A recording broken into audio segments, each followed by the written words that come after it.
Бидний спортод чухал үүрэгтэй хүмүүс учир нь Бахрейн бол Дундад Азид автуралтаан зохиосон анхны ороо.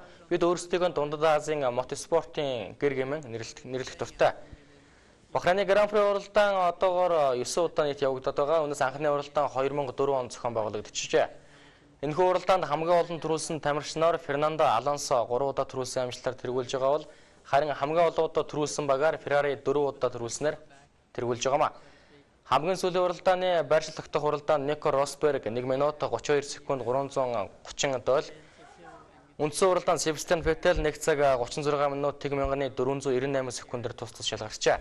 Бахрейн зохиогддог Формула 1 уралдааныг Goldbeer компани агаарын компани спонсорлдог. Анхны Формула 1-ийн тэмцээн 2004 оны 4-р сарын 4-ний өдөр болж байжээ. Энэ нь Формула 1-ийн түүхэнд анх удаа Дундад Азийн оронд болсон олон улсын уралдаан байв.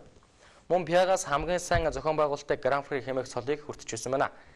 Формула 1-ийн календарын 3 дахь уралдааны ихэвчлэн Бахрейн зохион байгуулдаг. Гэсэдэж 2010 онд Бахрейнд Формула 1-ийн удирдлын анхны уралдаан зохион байгуулагджээ. Уралдаанд Формула 1-ийн нисгэгчид 6.2 км урттай Алмазын баяр хэмээх тойргийг үсгэж уралдааныг эхлүүлж байсан байна. Government and that, but that's died down now, so hopefully we can just focus on the racing this weekend. Last year Red Bull was very quick. They had their maiden pole and win at that circuit. Дараагийн мэдээ дэлхийн хамгийн олон үзэгчтэй спорт хэмээн нэрлэгдэх хөл бөмбөгийн спортын тамирчид шилдэг тамирчдын цалингараа онцгой ялгардаг.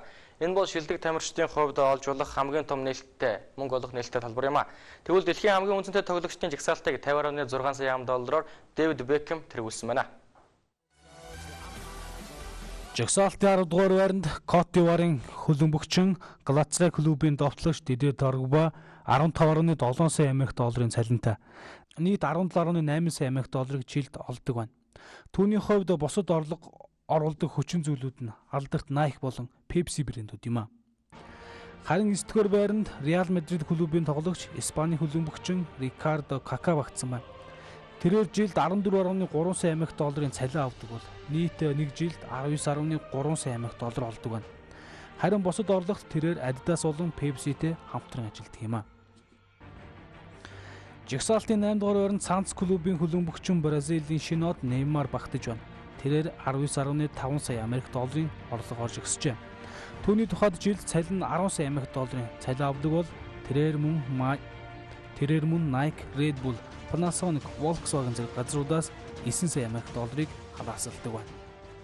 Харин жагсаалтын 6 дугаар байрт 2 хөлбөмбөгчний ашиг орлого тэнцсэн байна. Тухайлбал Фернандо Торрес Манчестер Ситигийн Яя Төрөнөөр тэнцжээ. Торресын орлого 20 сая $10, Английн Челси багт тоглодог бөгөөд цалин 16.6 сая $. Nike болон Pepsi-гээ сардаа 3.6 саяг зулгаадаг байна. Харин Яя Төрөн Английн Манчестер Сити багт тоглодог бөгөөд 16.6 сая $10 цалинтай. Харин үлдсэн 3.6 сая $-ыг Puma түүнд өгдөг байна. Жагсаалтын 5 дугаар байранд Wayne Rooney оржээ. Тэрээр 20.3 сая $10 ирэмблэгдсэн байна. Английн Манчестер Юнайтед багт хүчин зөвтгдөг тэрээр сард 17.8 сая $10 авдаг төдийгүй 2.5 саяыг нь Nike Harper Collins-оос авдаг юм байна. 4-р байранд Манчестер Ситигийн довтлогч Серхио Агуэро орсон байна. Сарын орлого нь 20.8 сая $10 багтжээ. Английн Манчестер Сити багт тоглодог тэрээр жилийн цалинд 16.6 сая $10 авдаг. Үлдсэн 4.2 сая $10-ыг Puma Pepsi-гээс олдог байна. Жагсаалтын 3 дугаар байранд Лионел Месси оржээ. Түүний жилийн орлого 40.3 сая $10 болсон байна. Испани Барселона тоглодог түүний жилийн цалин 21.2 сая $10. Харин тэрээр 19.1 сая $10-ыг Adidas, Pepsi, Electronic Arts, Dolce & Gabbana, Turkish Airlines-аас авдаг байна. 2 дугаар байранд Криштиано Роналдо оржээ. Тэрээр 43.5 сая $10 орж өгсөн байна. Испани Реал Мадрид түүнд сардаа 21.9 сая $10-ыг өгдөг төдийгүй Nike Castrol нар үлдсэн 21.6 сая $-ыг түүний дансанд шилжүүлдэг юм байна. Энэхүү нэр хүнд бүхий хөлбөмбөгчдийн жагсаалтын ашиг орлогоор 1-р байранд Английн алдарт хөлбөмбөгчин Дэвид Бекхэм багтаж байна. Францын Paris Saint-Germain баг энэхүү залууд 6.5 сая $10 өгдөг хэдий ч Англи гаралтаа тэрээр 44.1 сая $10-ыг Adidas, Breitling, H&M зэрэг газруудаас зулгаадаг юм байна. Ингэснээр Дэвид Бекхэмийн жилийн орлого нь 50.6 сая америк доллар болоо зогсохгүй дэлхийн хамгийн үнэтэй хөлбөмбөгчин болоод байна. За би төвхөнд спортын сонирхолтой бичлэгүүдээс сурлаар хүргэж байгаа байлаа. Тэгвэл энэ удаад автомашиныхаа уралдаан хэмээн нэрлэгдэх Формула 1 уралдааны 2013 оны уралдааны сонирхолтой бичлэгээс хүргэхээр болтглоо.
За энэ хүү бидний хэлсэн мягмар гарагийн спорт мэдээллийн өрөө дундруулж байна. Анхаарлаа хандуул үзэгч та бүхэнд баярлалаа.